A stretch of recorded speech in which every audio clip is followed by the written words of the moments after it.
You know that feeling when you just stop responding to people?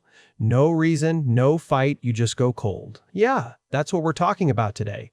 There's a version of you that people used to know. They'd text you, you'd reply, they'd invite you, you'd show up, they'd talk, you'd listen, and somewhere in that, you were present. You were there. And then, quietly, without announcement, without a fight, without even a real reason you could explain out loud, you disappeared. Not from life, just from them. And the part that nobody talks about? You didn't even miss it. You thought you would. You expected some guilt, some longing, some 3 a.m. moment where you'd pick up your phone and almost type something, but it never came. What came instead was this strange, unexpected silence, and it felt like exhaling after holding your breath for a very long time. So what happened? What actually happened? Because the easy answer the one people around you probably landed on is that something is wrong with you, that you're cold, that you don't care enough, that you're one of those people who can't do relationships properly. Let me start somewhere specific. Think about the last conversation that genuinely drained you, not an argument, not something dramatic, just a conversation. Could have been a family dinner, a catch-up call, a group chat that wouldn't stop, and on the surface, nothing was wrong. Nobody said anything terrible. The interaction was fine, technically fine. But you got off that call, or left that table, or put your phone down and you felt like you'd run a marathon. That feeling has a name, and it's not introversion exactly. It's not shyness. It's something more specific. And I think once you understand what's actually happening in those moments, the way you've been living, the withdrawal, the silence, the going cold, starts to make a completely different kind of sense. Here's what I think is actually going on. Your brain doesn't experience a conversation the way most people do. When someone is talking to you, really talking about something real, or even just about their day, you're not just processing the words. You're processing the words, the tone underneath the words, the thing they almost said but didn't, the pattern this fits into from the last 6 times. This topic came up, and what all of that probably means about where this is going. That's not one conversation. That's 4 conversations happening simultaneously, all in your head in real time. Most people are having the surface version. You're having the surface version plus everything underneath it, and nobody warns you that this costs something. You know that moment, and I think you know exactly what I mean, where you're sitting with someone and you can feel yourself starting to check out, your body is present, you're nodding, you're doing all the right things, but some part of you has already quietly left the building. That's not rudeness. That's not you being a bad friend. That is your system telling you very clearly, very honestly, that the processing load just exceeded what you had available. And here's the part that I find genuinely fascinating. This doesn't only happen in bad conversations. It happens in perfectly fine ones. Enjoyable ones even. Because the issue was never about whether you liked the person, it was about how much it costs to be with them. So when did the going cold actually start? I think, and this is just my honest read, I think it started long before the specific people you've cut off. I think it started the first time you realized that the way your mind works doesn't fit neatly into how most social interaction is designed. You were probably the kid who noticed too much. Not necessarily the loudest, not necessarily the most obvious, but the one who picked up on things. The contradiction in what someone said versus what they meant. The tension in the room that everyone else pretended wasn't there. The question that the whole group was avoiding. And, at some point, someone made it very clear, maybe directly, maybe just through the look on their face, that noticing too much is inconvenient. So what did you do with that? You adapted. You learned to run a translation in your head, take the actual thought, compress it, make it smaller, make it fit, deliver it in a format that didn't make people uncomfortable. You got good at it, scarily good. So good that people around you probably had no idea how much was happening beneath what you were showing them. But here's what nobody tells you about translations. They're exhausting. Every conversation where you're performing a lighter version of yourself. Every relationship where you have to sand down your edges just to fit into the space someone else created. Every interaction where the real you was present, but invisible, that accumulates. It doesn't announce itself. It doesn't come with a warning. One day you're fine. The next day you're reading a text from someone you genuinely like, and your honest, unfiltered response is, I cannot do this right now. Maybe not right now, maybe not for a while. And instead of sending something, you just close the app. That moment, that closing of the app, that left on read, that slow fade, that's what people from the outside call going cold. What it actually is a system that finally hit its limit. Now here's something worth sitting with for a second. The people you've cut off or drifted from or gone quiet on, they probably took it personally, and I'm not going to pretend that's entirely wrong because the impact is real regardless of the intention. But here's the question I think is more interesting. Was there a moment before the silence where you tried to say something? where you almost explained what was happening inside you, how drained you were, how much the performance was costing, how you needed something different from this relationship, and either you couldn't find the words or you tried and it didn't land. I think for most people watching this, the answer is yes. The silence wasn't the first choice. It was the only one left that didn't require you to perform. There's a concept called social battery. You've probably heard it. It gets thrown around a lot in introvert spaces. But I think that framing undersells what's actually happening. A battery is passive. It drains. You recharge, you're back to where you started. What you're managing is more like a precision instrument that requires specific conditions to function properly. It doesn't just need rest. It needs the right inputs. It needs conversations with actual substance. It needs people who don't require you to be smaller than you are.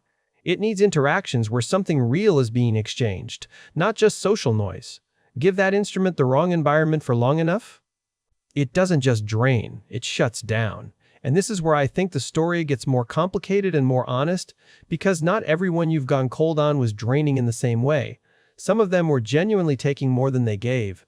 Some of them needed a version of you that you couldn't keep being. Some of those silences were, if you're really honest with yourself, the right call.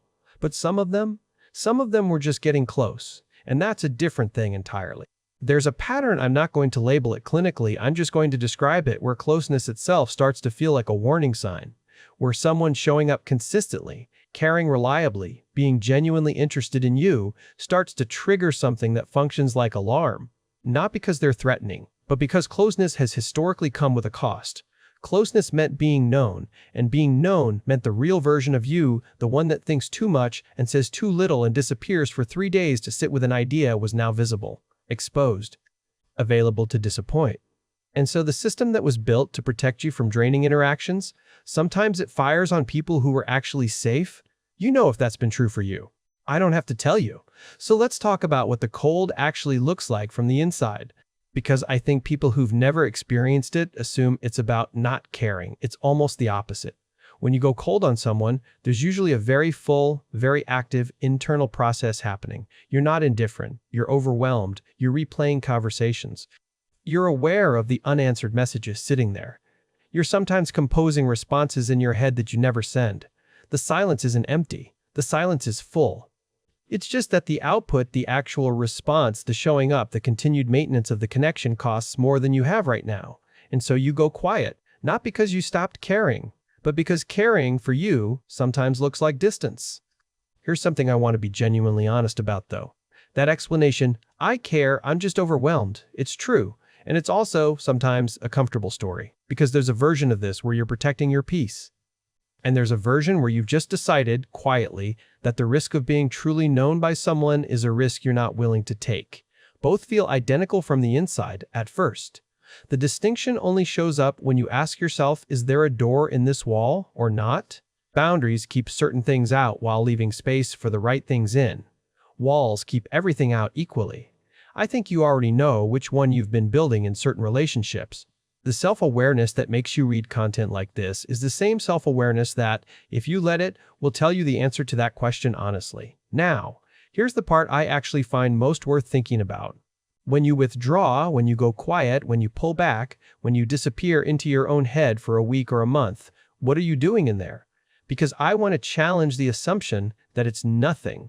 Every person I've encountered who operates this way, who cycles between deep engagement and complete withdrawal, is almost always building something, a framework, a way of understanding something that didn't make sense before. A quiet, ongoing project that nobody knows about because it lives entirely in their head. The solitude isn't empty. For you, the solitude might be where the most important things happen. And that's not a flaw. That's not a symptom. That is just how your particular mind works. It needs the quiet, the way other people need the conversation. But, and this is the part I don't want to gloss over, that internal world needs input to stay alive. Ideas need friction to sharpen. Your framework, whatever it is, needs to bump against other perspectives to keep growing. Complete withdrawal doesn't produce more depth. At a certain point, it produces a very detailed, very well-constructed echo chamber. So the goal was never to cut everyone off. The goal was to find the specific people who make the internal work richer and then actually let them in. You know how I said there's a translation that runs in your head during most conversations? The signal that someone is the right person, I think, is when the translation stops. Not when someone is smart, not when someone is kind, though both of those matter. But when you say the thing you were actually thinking, the real version, not the compressed version, and instead of that look, instead of the subject change, instead of the slight stepping back, they go deeper, that's the whole thing. That's the entire filter. Those people are rare. I'm not going to pretend they're common, but they exist.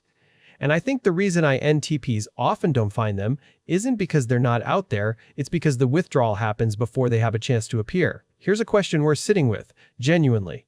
Is the solitude a choice right now? Or has it become the default setting, not something you're actively choosing, but something that's just been running in the background so long you forgot to question it? Because there's a version of this where you're protecting something real and valuable, and there's a version where you're waiting for the right people to find you while being in no positions where they actually could. Both are quiet. Both feel the same on a Tuesday afternoon. The difference is whether something is being chosen or just happening.